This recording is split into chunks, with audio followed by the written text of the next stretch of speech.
All इंडियाचे उपाध्यक्ष आणि राज्य अध्यक्ष डॉक्टर DL कराड, सिटूचे महासचिव कॉम्रेड शेख, खजिनदार कॉम्रेड रघु, या योजना कर्मचाऱ्यांच्या वेगवेगळ्या संघटनांचे सर्व पदाधिकारी, आता जास्त नावं घेत नाही कारण त्यातच खूप वेळ जाईल. आपण इथे आजपासून एक रणशिंग फुंकलेलं आहे आणि त्याची सुरुवात जी आहे ती योजना कर्मचाऱ्यांनी केलेली आहे. आणि आपल्याला या उपस्थितांच्या संख्येवरून स्पष्ट दिसत आहे की 99% संख्या ही महिलांची आहे. याचं कारण काय आहे आपल्याही सर्वांच्या लक्षात आतापर्यंत आलेलंच आहे. पण पुन्हा एकदा मी सांगते एक गोष्ट की ज्या विभागामध्ये आपण काम करतो, आरोग्य असेल, पोषण असेल, शिक्षण असेल, या सगळ्या सेवा जनतेपर्यंत नेण्याचं आपण जे काम करतो ते पारंपरिकरित्या महिलांचं काम मानलं जातं. बरोबर आहे की नाही? घरातल्या आजारांची चिंता कोण करतं, देखभाल कोण करतं? महिला करतात. घरातल्या सर्वांना खायला प्यायला कोण घालतं? महिला करतात. घरातल्या मुलांचा अभ्यास घेणं, त्यांना बसवणं, अभ्यासाला होमवर्क करून घेणं कोण करतं? महिला करतात. मग घराबाहेर पडून हेच काम समाजासाठी, शासनासाठी जर करायचं असेल तर त्यांना दिसतं कोण? महिला दिसतात. याचं कारण आहे की पिढ्यानपिढ्या हे काम करून महिलांना इतकी सवय झालेली आहे की महिलांना त्याचं फारसं प्रशिक्षण देण्याची गरज पडत नाही. पोषणाबद्दल, आरोग्याबद्दल थोडी वरवरची थातूर प्रशिक्षण दिली तरी पुरतं, कारण ते त्यांच्या अंगी मांडलेलं काम. अक्षरशः जन्माला मुलगी आल्यापासून त्यांना हे शिकवलं जातं की तुला पुढे हे काम करायचं. आणि म्हणूनच आपल्याला या योजना कर्मचाऱ्यांच्या सेवेमध्ये, कामामध्ये महिलांची संख्या प्रामुख्याने दिसते. दुसरं एक कारण आहे महिलांना या योजना कर्मचारी म्हणून राबवून घेण्यामध्ये शासनाला असं वाटतं की हे काम मोफत करण्याचं काम आहे. कुटुंबासाठी या महिला मोफत काम करतात. घराबाहेर पडून जेव्हा त्या काम करतील तेव्हा त्यांना छोटा मोठा अत्यल्प असं मानधन दिलं तरी पुरेसं आहे. कारण एक गोड गैरसमज त्यांचा झालेला आहे ते म्हणजे महिला ह्या काही कुटुंब प्रमुख नाहीत, कुटुंबाच्या कर्त्या भरत्या नाहीत. त्यांचं जे उत्पन्न आहे हे दुय्यम उत्पन्न आहे.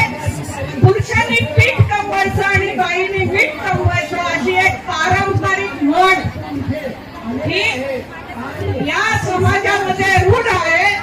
आणि त्याचा फायदा आपल्याला कामाला लावणारं, राबवून घेणारं सरकार सुद्धा याचा फायदा घेऊन अल्प मानधनावर आपल्याला राबवत आहे.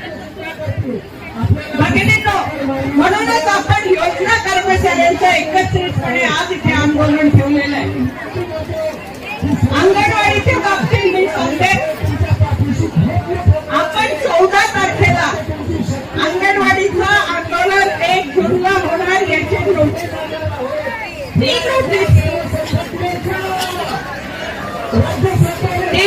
दिल्यानंतर लगेच हालचाली सुरू झाल्या प्रशासनाच्या. 21 तारखेला आयुक्तांनी बैठक बोलावली आणि 29 तारखेला मंत्र्यांनी मीटिंग बोलवली. जवळजवळ 2.5 तास त्यांनी दोन्ही या मीटिंग मध्ये चर्चा केली. त्यांनी चर्चा केली पण प्रश्न सोडवले का? सोडवले नाही. किरकोळ काही प्रश्न सोडवले. किरकोळ कुठले प्रश्न? मानधन, किमान वेतन देण्याचं त्यांनी मान्य केलं का? नाही. ग्रॅच्युटी देण्याचं लगेच मान्य केलं का? नाही. प्रॉव्हिडंट फंड देण्याचं मान्य केलं का? नाही. शासकीय कर्मचाऱ्यांचा दर्जा देण्याचं काम मान्य केलं का? नाही. हे सर्व त्यांनी मान्य केलं नाही. ते म्हणाले आम्ही विचार करू, विचाराधीन. मग त्यांनी मान्य तरी काय केलं? जे त्यांच्या गरजेचं आहे ते त्यांनी मान्य केलं. म्हणजे काय? तर ऑफलाईन काम चांगलं झालं पाहिजे म्हणून सर्व अंगणवाड्यांमध्ये वायफाय देण्याचं त्यांनी मान्य केलं. याचा फायदा अर्थातच आपल्याला होणार नाही असं नाही. या वायफायचा फायदा आपल्या कामासाठी जरूर होणार, पण ही गरज खरं म्हणजे पूर्वीच भागवायला पाहिजे होती. ते आता मान्य केलं या आंदोलनाच्या दबावामुळे. दुसरं ग्रॅच्युटी बद्दल त्यांनी सांगितलं, आम्ही प्रस्ताव पाठवलाय. पेन्शन बद्दल सांगितलं, आम्ही प्रस्ताव पाठवलाय. त्यानंतर अजून एक त्यांनी गोष्ट मान्य केली ती म्हणजे ऑनलाईन काम वाढल्यामुळे जर रजिस्टरची गरज नसेल तर हे प्रशासन जे 16 रजिस्टर ठेवायला लावतात ते कशासाठी? ही सगळी रजिस्टर कमी करावी. तर त्यांनी हे सांगितलं की फक्त 3 रजिस्टर ठेवले जातील या पुढच्या काळात आणि ती शासनाद्वारे पुरवली जातील. हे त्यांनी मान्य केलं.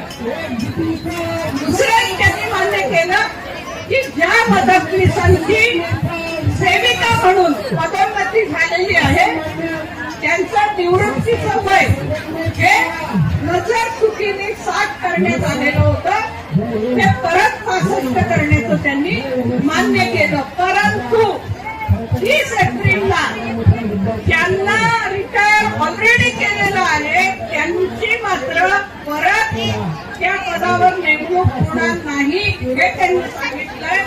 त्यांच्यासाठी आपल्याला कोर्टात जावं लागणार आणि आपण कोर्टात जाण्याची तयारी सुरू केलेली. हा एक मुद्दा जो अर्धवट राहिलेला आहे. दुसरा आहाराचा मुद्दा आपण प्रामुख्याने त्याच्यामध्ये घेतलेला आहे की आहाराचा दर गेले जवळजवळ 12 वर्ष हा 8 रुपयाचा राहिलेला आहे. आपण मागणी केलेली आहे तो तिप्पट वाढवावा आणि इंधनाचा दर हा 3 रुपये करावा. त्यांनी असं म्हटलेलं आहे की आम्ही केंद्राकडे प्रस्ताव पाठवलेला आहे. केंद्राच्या डायरेक्टरची बैठक नुकतीच पार पडलेली आहे. आपले सेक्रेटरी त्याला गेलेले होते आणि 15 रुपये दर होण्याची शक्यता आहे. शक्यता झालेला आहे, GR आहे असं नाही, शक्यता आहे. म्हणजे केवळ गाजर लटकवलेला आहे. हे सगळं बघितल्यावर आपल्या लक्षात येतं की लढल्याशिवाय आपल्याला काही मिळणार नाही. फार तर काय मिळतंय की तुम्ही स्टेशनरी घ्यायलाच पाहिजे होती ती देणार, वायफाय घ्यायलाच पाहिजे होतं ते देणार, पण जे मानधन नको, वेतन हवे, ही जी आपली मागणी होती ती पूर्ण झाली का? नाही झाली. प्रॉव्हिडंट फंड आपण कायद्याने आता पुणे विभागामध्ये मिळवलेला आहे, पण अजूनही त्याच्या विरोधात वरच्या कोर्टात लढण्यासाठी सरकार तयारी करतंय. म्हणजे आपल्याला थोडंफार काही मिळत असेल तर तो घास आपल्यापासून हिरावून कसा घ्यायचा याचं नियोजन सरकार करतंय. म्हणून या सरकारच्या विरोधामध्ये कायम आपल्याला लढण्याचा पवित्रा घ्यावा लागेल. एक फक्त गोष्ट आहे की ते जेव्हा चर्चेसाठी बोलावतील तेव्हा आपण अवश्य चर्चा करू. त्यातनं 2-4 प्रश्न सोडवून घेता आले तर अवश्य सोडवून घेऊ, पण आपला मूळ प्रश्न हा तीव्र लढा केल्याशिवाय सुटणार नाही.